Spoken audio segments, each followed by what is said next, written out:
अस्सलाम वालेकुम नाज़रीन, मैं हूं जुबरार ख़ान और आप देख रहे हैं पाकिस्तान की आवाज़ यूट्यूब चैनल। नाज़रीन कराम, डार्क वेब क्या होती है?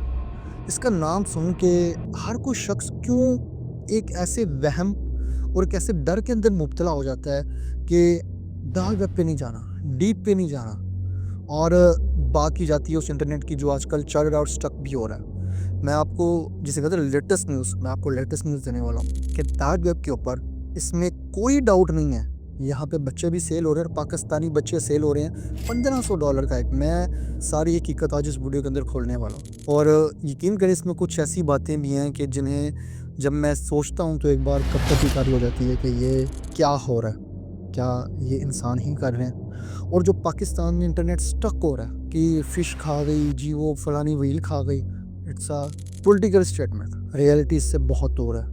ये एक अटैक हुआ है जिसको रिजॉल्व करने की कोशिश की जा रही है। उसके बाद red rooms, dark web use किस लिए होती है? अगर डार्क वेब इतनी ही ख़तरनाक है तो बनी क्यों है? सिल्क साइट क्या थी?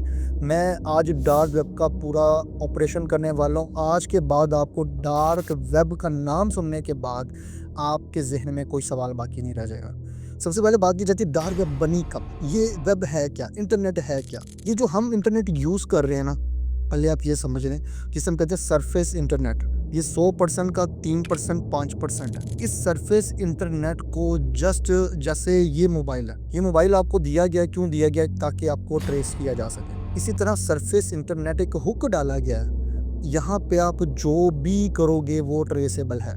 अब आप इसके ऊपर फेसबुक ले आओ, सब कुछ ले आओ, और उससे भी ऊपर एक हकीकत मैं आपको बताने वाला हूँ। ये आप जो अमेज़न देख रहे हैं या आप लोग जो मुख्तलिफ़ किस्म की साइट्स देख रहे हैं, अलीबाबा देख रहे हैं, अगर मैं आपको कहूँ कि अभी तक ये साइट से हिट भी नहीं हुई थी, तो इस तरह की बहुत बड़ी साइट डार्क वेब के अंदर पहले ही चल रही थी, तो आपके पाँव तले ज़मीन निकल जाएगी कि वो कौन सी साइट थी जो सन 2000 के अंदर अपनी पीक पर थी और उस वेबसाइट ने क्या क्या तबाही मचाई थी, उसके बारे में भी बात करेंगे। बहरहाल जो इंटरनेट है, वो जो सरफेस हम यूज़ कर रहे हैं, ये हुक है, असल में ये इंटरनेट है ही नहीं। जो इसकी डेप्थ सर्च मिलती है ना, वो मिलती है कि 70s 80s के अंदर फौज ने इसको अपने काम के लिए यूज़ किया था, यूएसएसआर ने, और मतलब ये सारे के सारी जो एजेंसियाँ ये अपने तौर पे यूज़ करती थी। असल में ये राज खुला वर्ल्ड war II के ऊपर, तब जब ये सारे मामलात और इंग्लैंड के अंदर बम फेंके जाने लगे थे, फिर उस सारी चीज़ों को डिकोड किया गया और तब इस इंटरनेट को शक्ल देने का वक्त आ गया। इन्होंने सोचा कि जो इंटरनेट जहाँ पे हमारी पूरी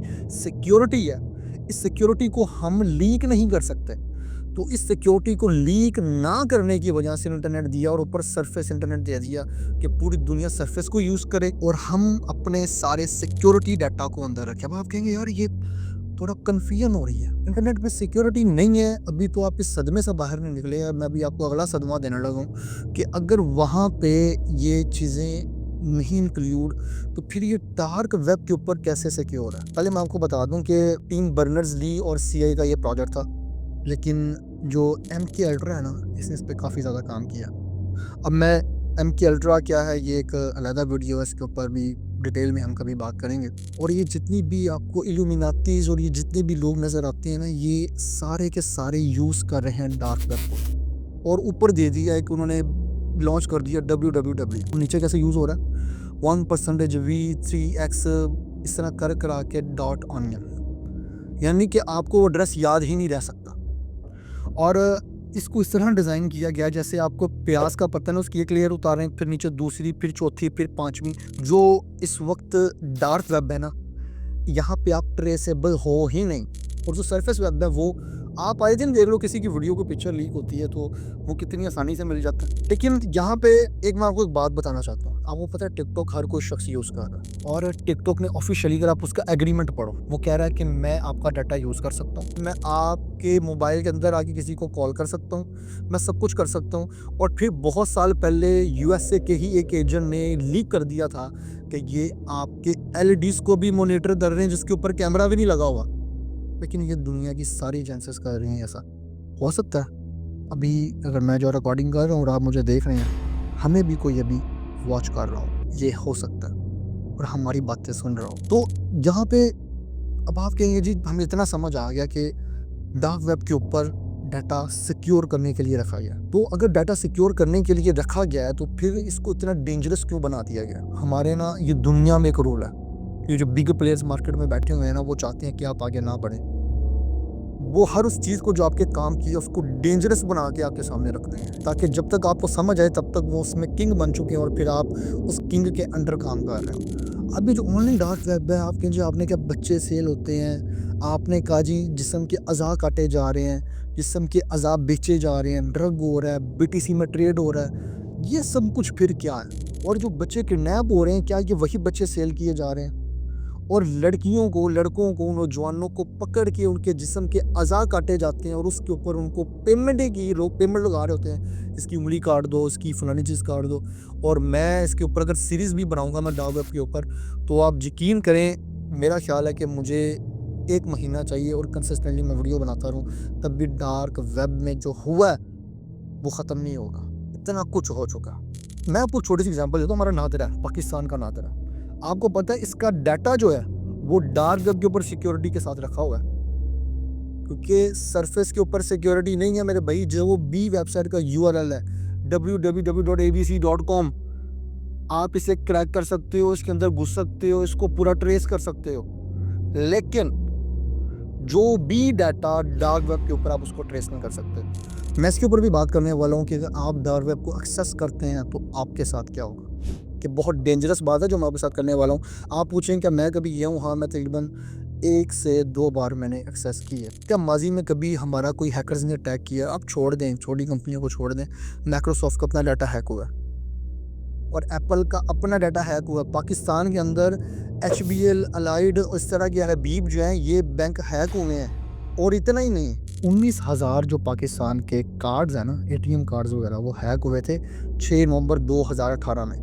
फिर सोचा कि सिक्योरिटी स्ट्रॉन्ग हो जाएगी, फ्यूचर में ऐसे मामला नहीं होंगे, लेकिन इतना ही नहीं, 22 यानी फरवरी 2019 को पाकिस्तान के तकरीबन 70,000 क्रेडिट कार्ड्स हैक हो गए थे। इसमें डेबिट कार्ड्स और क्रेडिट कार्ड्स मिक्स थे, और फिर इनको पिन कर दिया गया सेल करने के लिए, कि इनके पिन्स के साथ हम इसे सेल कर रहे हैं, कि डार्क वेब के ऊपर बोली लगी थी। तो आप समझ लें कि ये कोई छोटा मोटा मामला नहीं है। जितने भी बैंक्स हैं इनकी सारी की सारी जो सिक्योरिटी है वो डार्क वेब के ऊपर पड़ी हुई है, और वहाँ से उसको क्रैक करना बहुत मुश्किल है। इसमें हैकर्स जो हैं ये सारे का सारा काम करते हैं। अब जैसे हैकर का नाम दिया जाता है ना, तो फिर बहुत सारी चीज़ें आ जाती हैं उसके अंदर। फिर 2-3 किस्म के हैकर्स हैं, वाइट हैट हैकर्स और ब्लैक हैट हैकर्स और grey hat hackers. Red hackers आपसे पैसे आपको बताते हैं ये मसला आपको, और आपसे पैसे लेते हैं।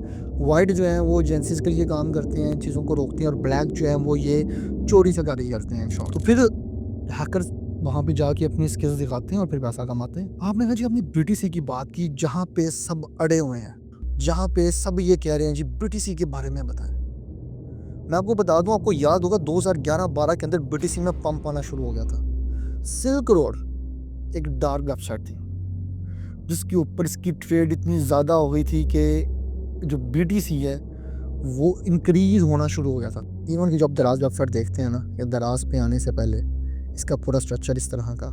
सिल्क रोड जो कि 2000 के अंदर लॉन्च हुई थी, और उस वक्त उसका पीक टाइम था। ये बाद में सारे प्रोजेक्ट्स वहाँ से कॉपी किए, जहाँ पे दुनिया की हर चीज़, एक सुई धागा से लेके ड्रग, बॉम्ब, जिस्म के ऑर्गन्स, हर चीज़ बिकता था। फिर उसको उन लोगों को भी पकड़ा गया। वो एक नॉर्मल से एक होटल के अंदर बैठा हुआ था, वो नॉर्मल से लैपटॉप यूज़ कर रहा था, और आपको याद होगा कि एक बहुत न्यूज़ चली थी, उसके ऊपर 700 रुपये का जुर्माना हुआ था और उसने क्विकली पे कर दिया था। पता नहीं उसके बाद उसके साथ क्या हुआ, क्या मामला नहीं हुआ, इस तरह का कुछ जुर्माने का भी सीन था। तो जो मेरे मायने में है, क्योंकि इस न्यूज़ को तो खुद हम सब ने टेलीविजन के ऊपर देखा था।